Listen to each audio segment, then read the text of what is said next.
નમો રિયંતાણમ, નમો સિદ્ધાણમ, નમો આયર્યાણમ, નમો વજ્જાણમ, નમો લય સબ્બ સાહૂણમ. એસો પંચનમુક્કારો સબ્બ બાબપણાસણો મંગલાણમ ચ સબ્દેશિમ પરમમ હવૈ મંગલમ. ઓમ નમો અર્હતે ભગવતે આદિકરાય તીર્થંકરાય સ્વયં સંબુદ્ધાય પુરુષોત્તમાય પુરુષ સિંહાય પુરુષવર પુંડરીકાય પુરુષવર ગંધસ્થિને લોકોત્તમાય લોકનાથાય લોકહિતાય લોકપ્રદીપાય લોકપ્રદ્યોતકારિણે અભયદાય દૃષ્ટિદાય મુક્તિદાય માર્ગદાય બોધિદાય જીવદાય શરણદાય ધર્મદાય ધર્મદેશકાય ધર્મનાયકાય ધર્મસારથય ધર્મવર ચાતુરંત ચક્રવર્તીને વ્યાવૃત્ત છદ બને અપ્રતિહત વર્ગ જ્ઞાન દર્શન સત બને સમ્યક જ્ઞાન દર્શન સત બને. સમગ્ર જગતના પરમ પૂજનીય એવા અરહંત પરમાત્મા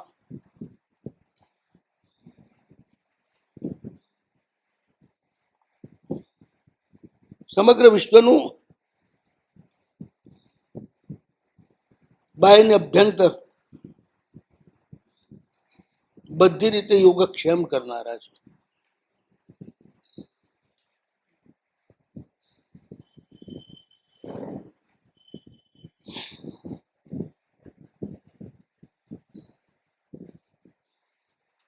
માત્ર મોક્ષ આપનાર છે એવું નથી.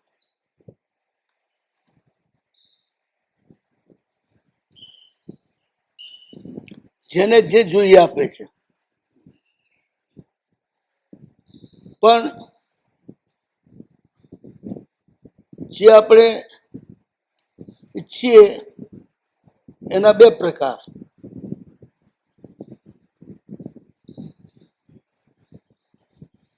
એક વસ્તુ મળે અને આપણે એના ગુલામ થઈ જઈએ,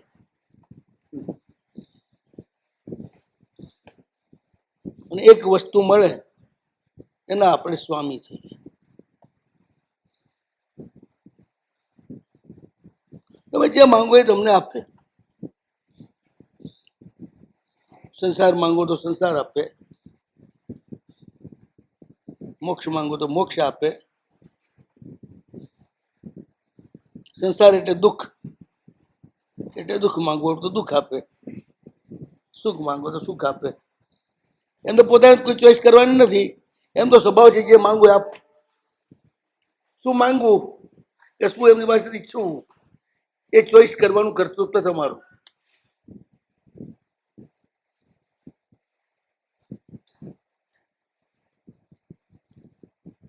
તમે શું ઈચ્છો છો એના ઉપર જ છે.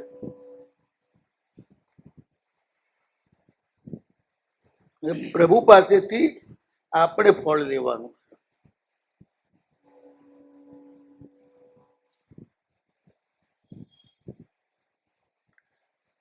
પ્રભુ કલ્પ વૃક્ષની જેમ જે માંગો એ બધું આપી દે. કલ્પ વૃક્ષ સારું માંગો તો સારું આપે, ખરાબ માંગો તો ખરાબ આપે. તમારા પોતાના ઉપર ડિપેન્ડ કરે છે શું મેળવવું.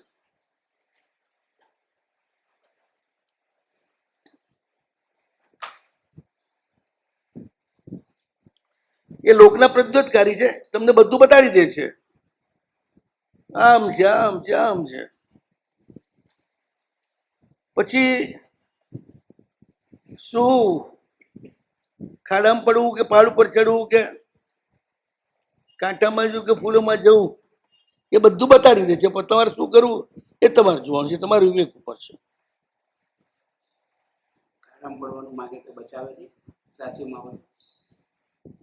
પ્રભુ માં નથી ને પરમાત્મા છે.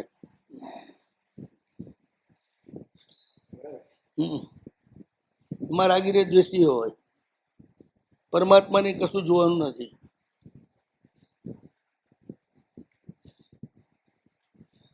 અભયદાય ભાઈ શું છે, અભય શું છે બધું બતાડે છે. પછી તમારે જોવાનું છે ભય લેવો કે ભય લેવો. પ્રભુ ભયને આપનાર નથી. માંગવાને મળી જાય વસ્તુ જુદી છે, આપનાર અભયના જ છે.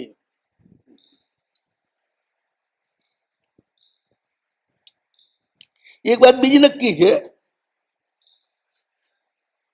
ભગવાન પાસે ગમે તે માગનાર ભગવાન સિવાય બીજા ક્યાંય ન માંગવું એવો જેનો નિર્ણય હોય તો પછી પ્રભુ એ જે માંગે છે આપીને એ પાછું એમાંથી ઉચકી લે. એક વાર સંસાર માંગે તો આપી દે સંસાર, પછી એમાંથી ઉચકી લે પાછા.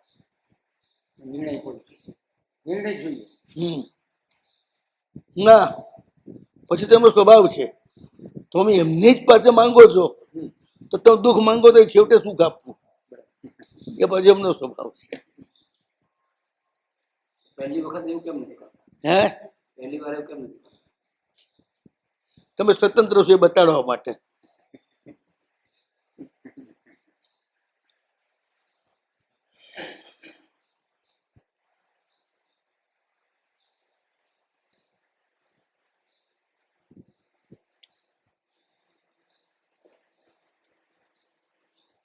માણસને સૌથી બધું પીડા છે ને ભય આપે છે.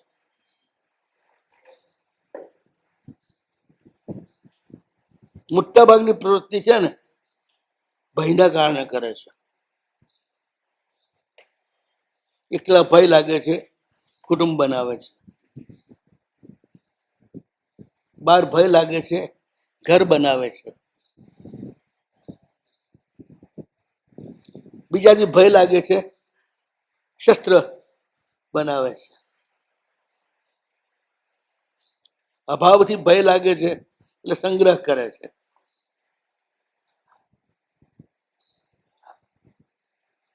એને જે રિએક્શન આવે છે બધા ભયના કારણે જ આવે છે. કોરોનામાં કોરોનાથી મરે ને એટલે એના ભયથી એ મરી જાય છે.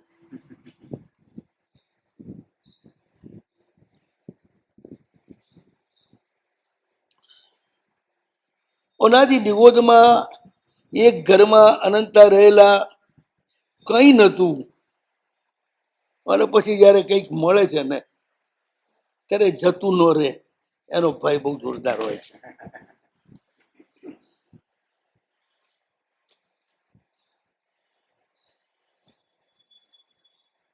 આપણી ભીતર ઠેઠ ત્યાંથી લઈને આજ સુધીના જે બનેલી ઘટનાઓ હોય ને એના રિએક્શનોના સંસ્કાર પડેલા જ હોય છે.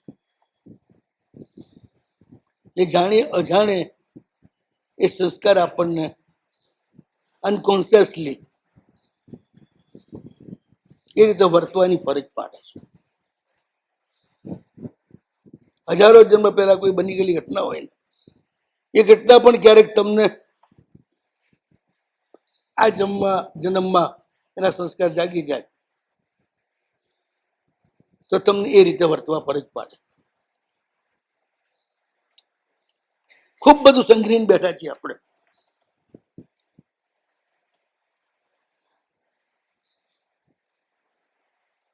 આપણે જેને આશય કહીએ ને એ જ કોન્શિયસ કહેવાય, સબકોન્શિયસ. એમાં અસંખ્ય જન્મોના સંસ્કાર, એના ચડતી પડતીના સંસ્કાર, નિવત સુધીના ભિન્ન ભિન્ન જન્મોમાં ભિન્ન ભિન્ન અનુભવેલા પ્રસંગો એની પણ અસર હોય છે. આ બધી સંજ્ઞાઓ એના કારણે આવે છે.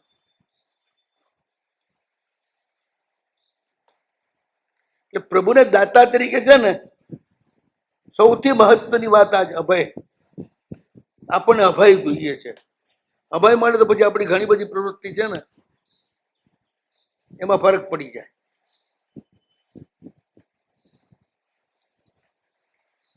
અજ્ઞાતનો ભય બહુ હોય છે આપણને. ઝુકાવી તો દઈએ પણ શીખ પર શું થશે?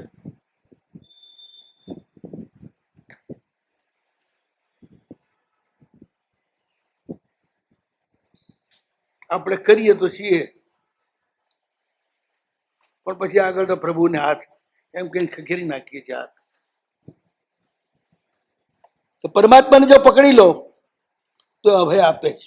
પણ આમ પણ તમે પકડો કે ના પકડો, એમનો સ્વભાવ જ છે તમને પકડી લેવાનો. કારણ કે એમનું કામ જ એ છે. એમણે આ જન્મ જે છે એ જીવ જગત માટે લીધો છે, જળ જગત માટે નહીં.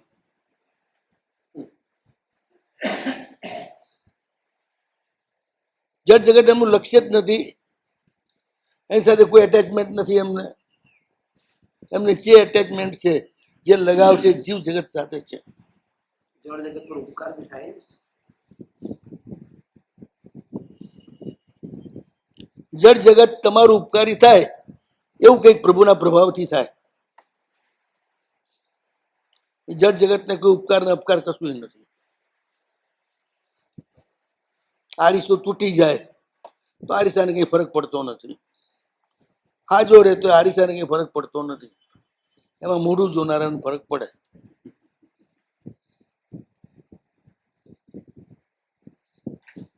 પ્રભુ આપણને કઈ રીતે પકડે? પ્રભુ આપણને કઈ રીતે પકડે? બધી રીતે, કોઈ રીત બાકી નથી. બધી રીતે પકડે. તમને ખબર જ ના પડે એ બધી એમની રીત હોય તમને પકડવાની. ગમે તે રીતે તમે એમની સન્મુખ થાઓ, એની ફરજ એમનું આરહંત્ય પાડે. સાહેબ આપણે આપણે મોક્ષની ચિંતા કરવાની જરૂર નથી, પકડશે. આપણે એમને પકડી લઈએ તો આપણે એની ચિંતા કરવાની જરૂર નથી. આપણે એમને ન પકડીએ તો ગમે તેટલી ચિંતા કરીએ તો મોક્ષ મળવાનો નથી.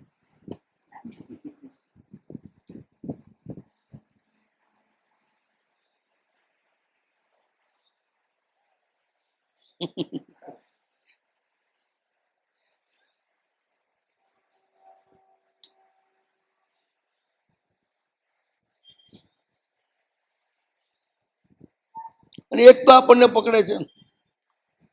ગૌતમ સ્વામીને પકડીને લાયા ને,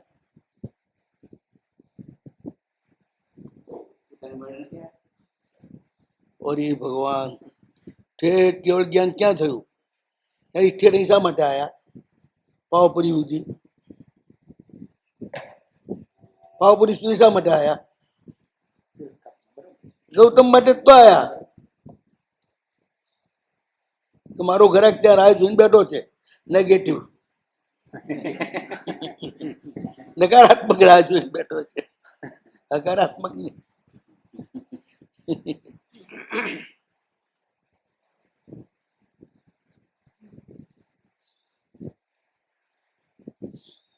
પ્રભુની પરમ સિદ્ધિ જોઈ ને ગૌતમને ભય લાગ્યો કે હવે હારવાનું નક્કી જ છે. નજીક પહોંચ્યા એટલે ભય મટી ગયો. હારવાને બદલે શરણાગત થઈ ગયા.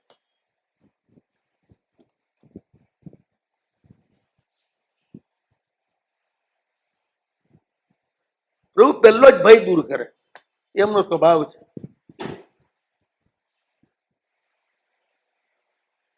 પણ અભયના દાતા માત્ર પ્રભુ છે, બીજું કોઈ છે જ નહીં.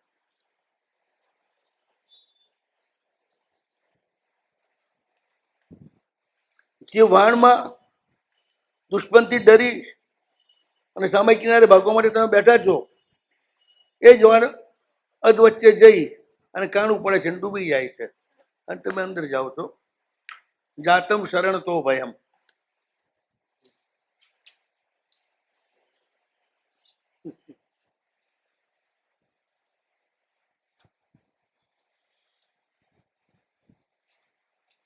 જે વૃક્ષ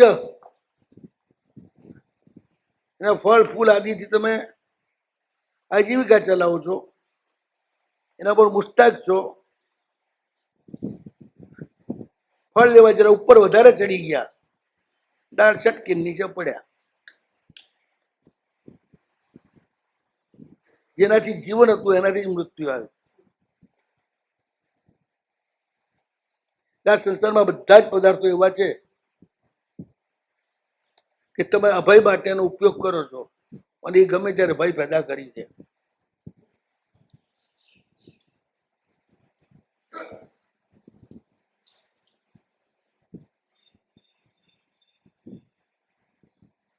પહેલું જે અભયદાય લખ્યું ને એટલા માટે લખ્યું કે સૌથી મોટી આપણી ભયની જે લાગણી છે એને જ પ્રભુ દૂર કરે છે.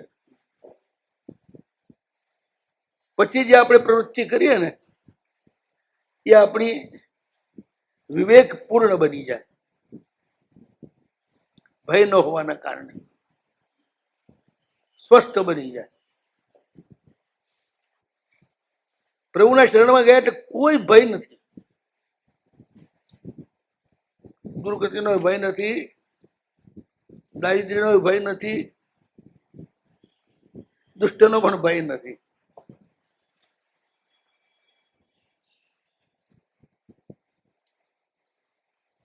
પ્રભુની સન્નિધિ જ એવી છે કે જે અભય આપી દે. એમનું સાનિધ્ય, એમનું હોવું જ અભયનું સામ્રાજ્ય પ્રવર્તાવે.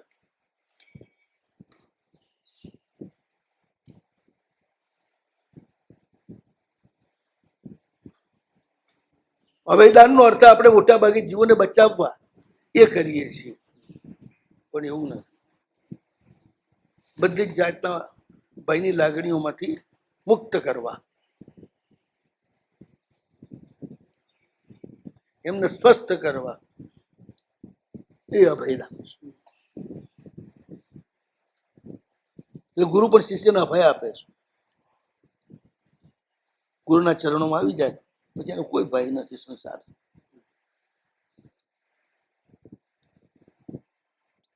સંસારના કોઈ પદાર્થ પછી એને ભયકારક નહીં બને. પ્રભુની કૃપાથી સંસારના મળતા બધા જ પદાર્થો ભય અને દુર્ગતિ આપવાના બદલે એને શાતા આપનાર બને.